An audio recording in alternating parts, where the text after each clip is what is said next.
रानी, रानी। कबीर नामक 45 वर्षीय व्यक्ति अपने घर में आता हुआ अपनी 18 वर्ष की बेटी को पुकार रहा था। पिता की आवाज़ पर रानी दौड़ी दौड़ी उसके पास आई। कबीर के हाथों में एक आईना था। उसने आईना रानी को सौंपते हुए कहा, यह लो तुम्हारी ज़रूरत का सामान। कल तुम कह रही थी ना कि तुम्हें एक बहुत सुंदर आईना लाना है। हाँ, मैं ले आया, मार्केट में ये सबसे महंगा मिला है। ओके, थैंक यू पापा। रानी ने खुश होकर मुद्रा सहित आईना अपने हाथों में लेकर देखते हुए कहा, यह तो बहुत सुंदर आईना है, मैं इसे अपने रूम में लगाऊंगी। चाहे जहां लगाओ, अब तो ये तुम्हारा हो गया। ओके। इसी के साथ रानी उस सुंदर से आईने को लेकर अपने रूम में चली गई। उसने आईने को तत्काल अपने खूबसूरत रूम की सुंदर दीवार पर लटका दिया। आईना लगभग 15 इंच लंबा और 15 इंच चौड़ा था। गोल्डन फ्रेम का ये सुंदर आईना कारीगर ने बड़ी ही नजाकत के साथ बनाया था। रानी आईना दीवार पर टांगने के बाद अपने बेड पर आ गई और एक बुक पढ़ने लगी। अचानक उसे महसूस हुआ कि उसका कमरा तरह तरह के रंगों से रोशन हो रहा है।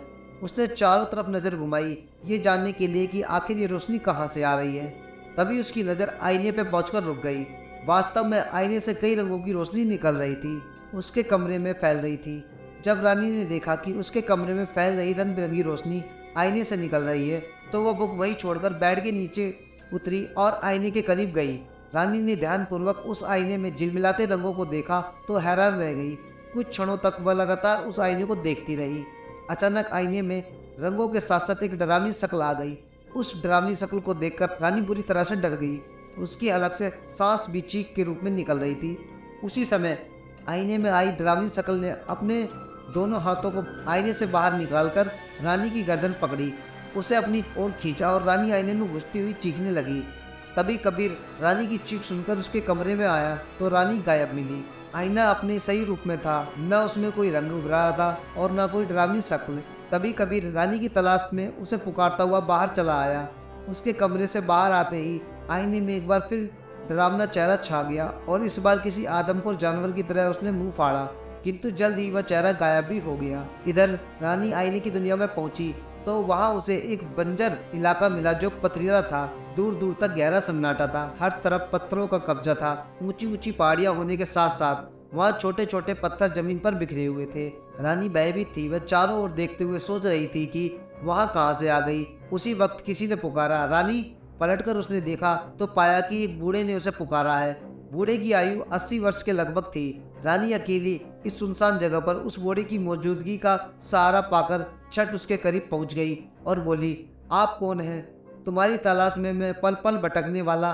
बूढ़े ने कहा, मैं कुछ समझी नहीं, अभी समझाता हूँ, बूढ़ा बोला। उसी समय बूढ़े ने इस कदर डरावना रूप ग्रहण किया कि रानी की चीखें निकल गईं।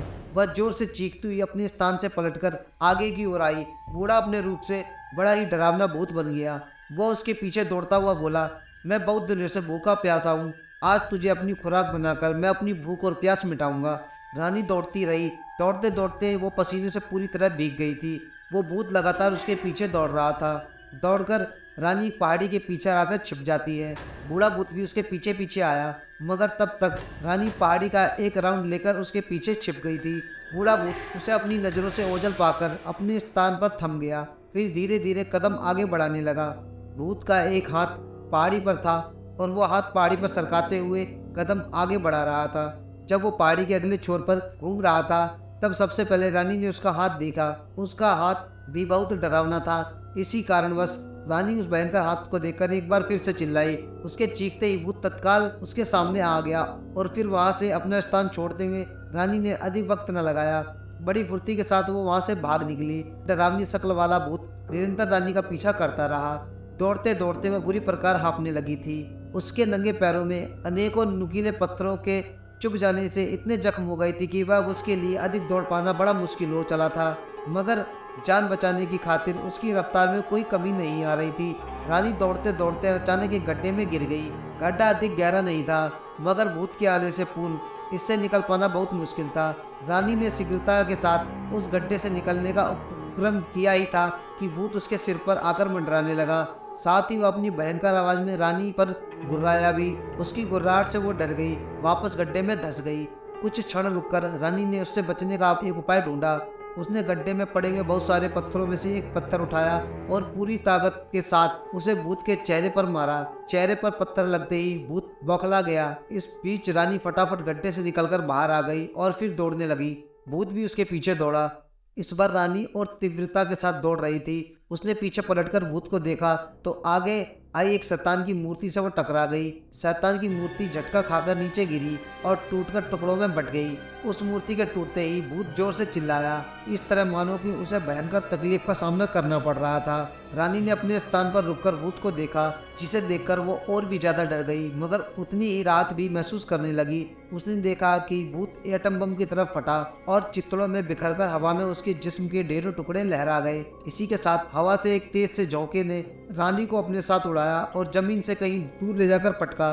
गिरते ही रानी बेहोश हो गई थी। जब उसे होश आया तो उसने खुद को अपने कमरे में पाया। जल्दी से उठकर उसने आईना देखा और आईने में अभी भी रंग बिरंगी रोशनी झिलमिला रही थी। उसी समय उसने सोचा कि ये आईना उसे समुद्र में फेंक देना चाहिए, ताकि अगली बार कोई इस आईने की दुनिया में न फंस सके। इसी इरादे के साथ उसने आईना उतारा और उसे फेंकने के लिए चल दी। दोस्तों, कहानी अगर आपको अच्छी लगी हो तो वीडियो को लाइक करके चैनल को सब्सक्राइब जरूर करना, और अगर आपके पास भी ऐसी ही कोई कहानी है तो हमें शेयर जरूर करना। हम अपने चैनल पर उसे जरूर से जरूर दिखाएंगे। तो चलिए दोस्तों, फिर मिलते हैं आपसे अपनी अगली वीडियो में। तब तक के लिए बाय बाय। जय हिंद, जय भारत।